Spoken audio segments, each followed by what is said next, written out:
Greetings, all Shardvixen here. Okay, so this week has been kind of hard on me. I haven't been feeling well. Um, my own fault. Monday I did way too much walking.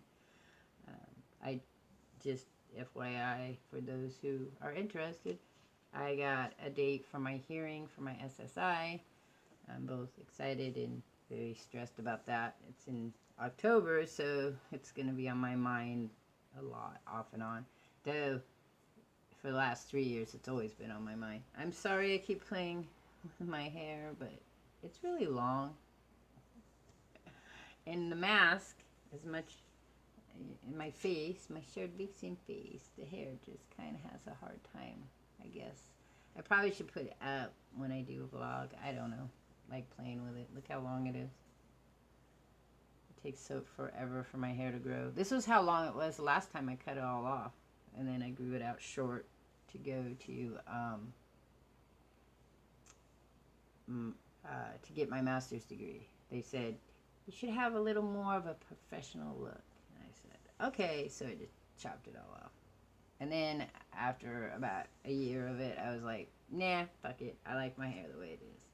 Anyway, today is Know Thyself, and we're doing a TV series, and the TV series I'm doing is Battlestar Galactica. Why, you might ask? Well, Battlestar Galactica, except for some shows that my parents watched, was really the first sci-fi show that I remember I wanted to watch. Like, we watched Star Trek because my parents watched it. Well, really, my mom. My mom was the sci-fi person in the house and her side of the family. I'm not sure that my dad really was interested in those kind of things. I think he liked, like, James Bond, you know, the man for the man. And he liked Westerns. Those were my dad's favorite things. And I think detective movies, you know. The manly man would have been my dad's thing, I think. It's interesting. I don't know much about my dad, even though he was there till I was, you know, in my 20s. It's my mom that I know more about because my mom, and it just, I don't know. It just is. Well, I do know my dad didn't like me, so it was really hard for me to connect with him at periods of time. Anyway, so Battlestar Galactica was like, there's another show called 1999. So those two were the shows that I watched quite regularly and it's interesting. It seems like they were on for much longer than they were, but I don't know about 1999. I don't remember 1999 as well. I was 10 years old when it came out. I'm sure it's another show my mom probably watched, and I just tagged along for the ride. But Battlestar Galactica came out in 1978. So I was 13 at the time. And I had such a crush on Dirk Benedict, which is why I also watched the A-Team after that, because then I had, you know, he went to the A-Team at some point in time, and then I would watch that show too. I just think, so my mom had a very long history of reading sci-fi. My house was filled with lots of different sci-fi, but for the most part, it was Andrew Norton. And she read Andrew Norton, and then I started reading Andrew Norton at a very young age, that by the time I was in my teens, I was picking out my own choices of reading material, which included, you know, I have talked about some of them, like Marion Zimmerman Bradley, C.J. Sheridan, I think I said that right, Tanith Lee, women writers in the 70s who broached Anne McCaffrey, but my mom was a big Anne McCaffrey reader too. I was the one who went off into the dragon writers, more so than some of her other sci-fi stuff, as The Ship Who Sang. But I remember liking 1999 a lot. I liked it even more than I liked Star Trek. But we watched all of Star Trek over and over, even the reruns when they came back on. And then when Battlestar Galactica came out, I was really, really excited. it saddened me that it only went on for a year, but it seemed like it went on much longer than a year. Of course, my favorite character, what besides the little Cylons, ding ding ding ding, was Dirk Benedict, who then I had this immense crush on, being 13 years old, and there used to be these magazines. I don't know if they make them anymore, to be honest, but with the internet, you probably don't need them anymore.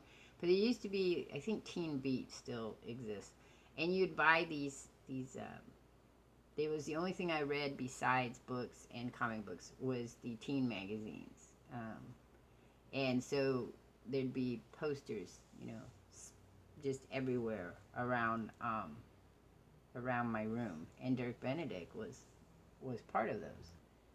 So this sci-fi has been part of my being since I was small. Okay, I liked cartoons that had sci-fi themes to them as well.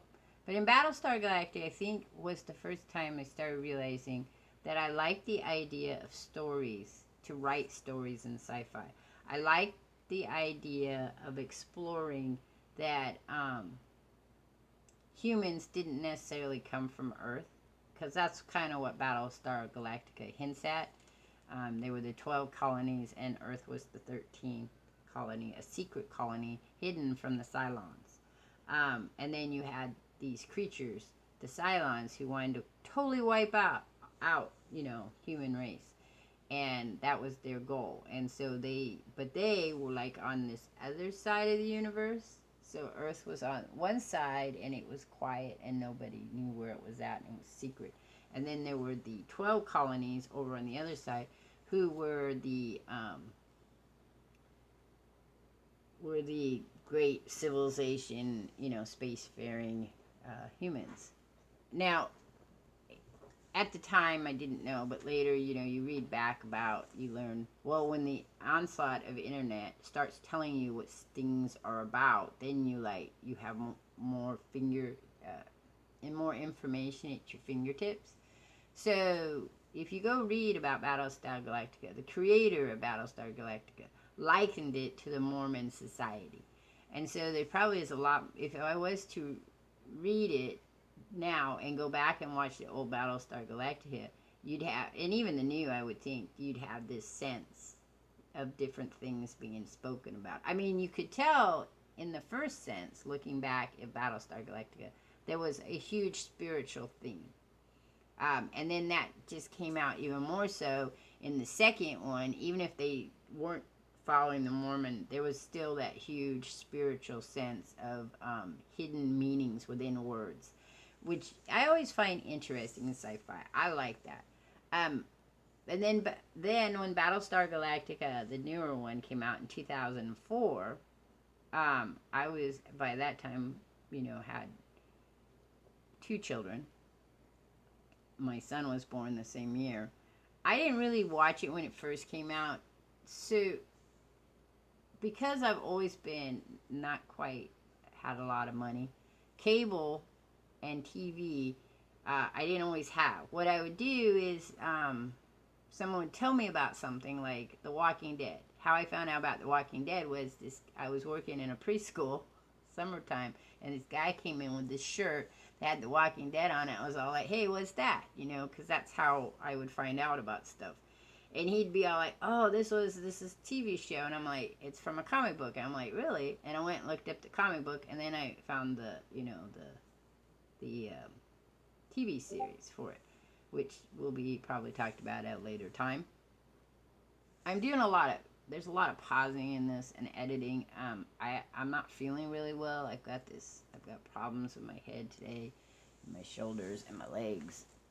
Like I said, it's been kind of a rough week for me, struggling with depression and stuff. So in the Battlestar Galactica, though, the second one,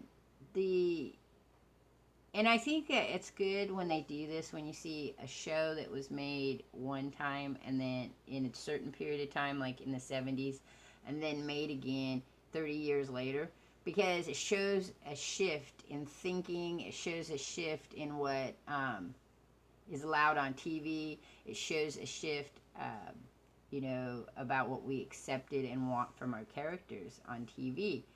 And the Battlestar Galactica second series was way more dramatic. I mean, the first was more adventuresome to me, not very soap opery, and then the second one was way more like the soap opera dramas that you got in the evening times. I'm not sure where the shift of that came. I would like to say probably the early in mid 90s. You started to see a shift like that. Though maybe a little bit before that, you know, I can't remember when Dallas came out, because that to me is probably where that shift went, where you had the morning soap operas and then you had the drama, more intense type soap operas that the stories continued, you know. They weren't as outrageous as the daytime ones, and I'm not insulting anybody if you watch daytime soap operas, which are still going on. I mean, one of the longest running TV series is a soap opera that's probably as old as I am. And that is intriguing to me, you know, that people grew up watching those continuously. I never liked them myself, probably just because they were more about mundane reality than supernatural and sci-fi reality. If they were more, had been more that way, you know, like Battlestar Galactica was, then I'd probably be watching daytime soaps as well. I really liked Starbuck, how they changed it from a male to a female, you know, but gave her that intense toughness as the character Starbuck was supposed to carry. I liked the interplay of the different commanders on Battlestar Galactica. I'm having brain freeze. Hang on. So I'm going to probably mess up on people's names, but like Kate Sackmanoff is one of my favorite female characters. She has been for long periods of time, but I really liked her in Battlestar Galactica. I liked, hang on a second, what was his name? Michael Hogan, who played Saul. I liked that whole character and the things that he went through. He reminded me of Michael Ironside in Sequest. I think that's who was in it. Now I'm going to have to look. Sorry. That was correct. It was. Michael Ironside, who I really liked. He was always in a lot of things. I got a dog that keeps rubbing up on me here. So, I'll probably do Sequest on another one, because that's another one that really got me, too. The thing is when you're thinking about... Sorry, we're bouncing. Get. Lay down. Come on, lay down. Up here. No, what are you doing, dog? Sorry, we're having a dog problem. I don't know what she wants. So she wants to be loved on. I'm rubbing her head now. Come here. Come on. Come up here. Up here. Let's go. Oh, there we go. Look. All right, there she is. Oh, no. Oh, no. No, we don't need kisses. All right, so this is Feather. Feather, sit. Sit, Feather. Feather has this obnoxious way. Okay, there you go. She has this, she can smile too. She's got that face that makes the doggy smile. She has this is a tangent. She has this really ridiculous way of getting my attention sometimes, where she takes her nose and barrels it into my neck. She thinks she's a little dog. We call her little dog, but she's not really a little dog. The vlog today has been sidetracked with the dog. Bloop, bloop, bloop. She's not much of a barker, though she will when she doesn't like people. So then she'll bark at them.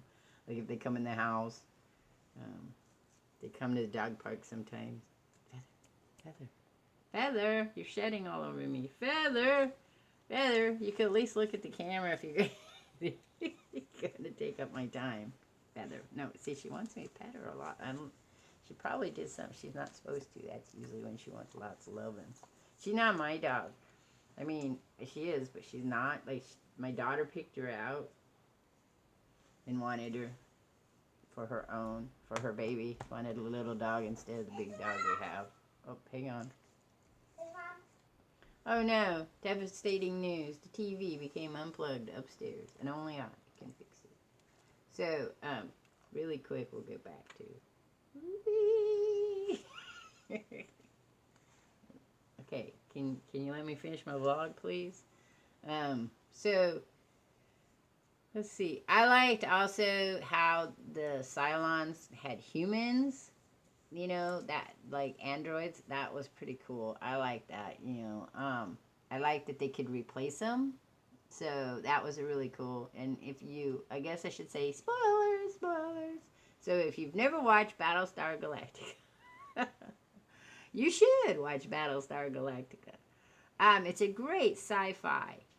Great sci-fi. Like I said, the second series becomes a little more dramatic. You've got what's his name, Gallus, who's the traitor, who doesn't at times doesn't want to be the traitor, but then at other times decides he's going to be the traitor.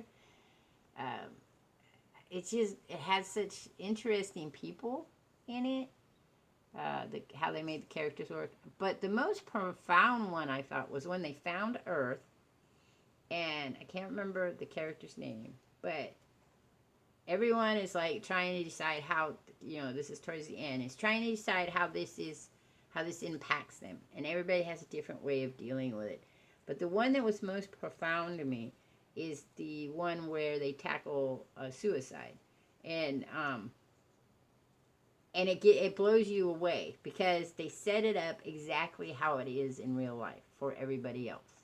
And even to a degree for the person who ended up having the suicide. Because it's all about, well, we had so much to live for and things were so great, and why would she do this? And she didn't act like there was a problem. And how could we have not seen this coming? And it's a very impactful series. There goes the cat upstairs. That was Serenity doing her bunny hop. It's a very impactful scene to the point it really gripped you, and it gripped me because I remember opening the locker and you thinking you could kind of sense there was something going on. The writers and the director had it going on really well, that you could kind of sense something was going on, but you weren't really sure what that sense was, what it was trying to tell you. And that's the kind of TV I like. I like shows that make you think. Like when you walk away after you've seen it, and movies are the same way, and you walk away and you think, and it keeps your brain going, and you keep wondering about it, and those are the shows I enjoy. Those are not necessarily the shows everybody enjoys. They're not necessarily the ones that make the money, because people sometimes don't want to feel, I think, that deeply about anything. They'd prefer not to have that kind of connection with things. It's one thing to have you flying through space, shooting robots, dealing with terrorism on your own ship and things like that. But it's a whole nother thing to witness a character you like having the same struggles you have. For some people, they like it, like me. But for other people, that's too realistic, and they don't want that connection like that. But I liked it, and I liked watching the characters struggle through those kind of things. And to me, in Battlestar Galactica, they spent more time on those emotions and pulling them out, whereas other TV shows sometimes, like The Walking Dead, it's split-second problems, And I get they got zombies changing them, but still, at a point you get kind of tired of it because you're like, all they do is go from one traumatic thing. Whoops, there goes the dog again. Go.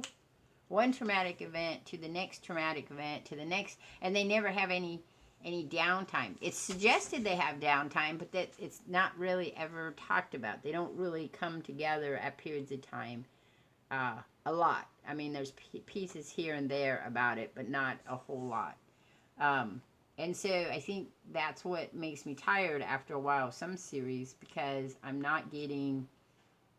they're not being realistic. They're being over the top in some places, but you're not really getting a connection on, oh, so-and-so just died. How does that impact you? There's never a discussion of that impact. There's never that discussion of the feeling of abandonment and loss and things that occur when someone dies.